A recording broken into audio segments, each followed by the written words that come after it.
اللہ من الشیطان الرجیم بسم اللہ الرحمن الرحیم۔ عمران خان کا ایک اہم پیغام آج آپ کے سامنے میں بیان کروں گا، اور وہ پیام ہے جیل سے جو آج بیرسٹر گوہر کی ملاقات ہوئی ہے اس حوالے سے ہے۔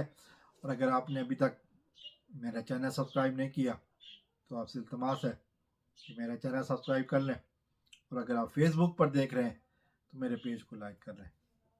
تو میں بات کر رہا تھا عمران خان صاحب کے ایک اہم پیغام کی۔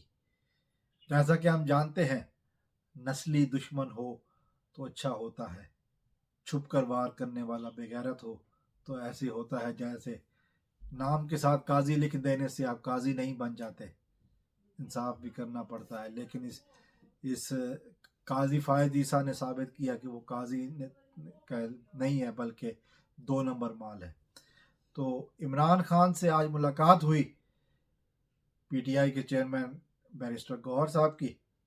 بیرسٹر گوہر صاحب جب باہر آتے ہیں، انہوں نے ایک اہم پیغام دیا ہے عمران خان کا قوم کے نام۔ انہوں نے کہا ہے کہ جی گھبرانا نہیں، فکر مند نہیں ہونا، اللہ تعالیٰ پر بھروسہ رکھنا ہے، یقین رکھنا ہے، اور وہ امیدوار جو پی ٹی آئی کے مخصوص ہیں،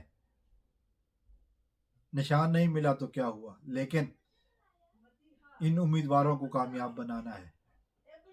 جس پوسٹر پر عمران خان کی تصویر لگی ہوگی بس اسی پوسٹر کو یاد رکھنا ہے، اور پھر ان کو شکست فاش دینی ہے۔ یہ جتنا بھی کوشش کر لیں یہ خان کو نہیں توڑ سکتے، کیونکہ خان کے پیچھے پاکستانی عوام ہے۔ پاکستانی عوام کو توڑنا ان کے لیے ممکن نہیں ہے۔ چند جو پیڈ لوگ ہیں ان کو پوری طریقے سے ریفارم میں لانے کی ضرورت ہے، اور اس کا ایک ہی حل ہے کہ 8 فروری نشان عمران خان کا اور فیصلہ پاکستانی عوام کا۔ یہ ایک انتہائی اہم پیغام انہوں نے دیا ہے کہ نہ خان گھبرایا ہے، نہ خان کی عوام کو، خان کے سپورٹر کو گھبرانا ہے، بلکہ ظلم کا مقابلہ ہم نے کرنا ہے اور کرتے ہی رہنا ہے۔ اجازت چاہتے ہیں۔ السلام علیکم ورحمۃ اللہ۔ پاکستان زندہ باد۔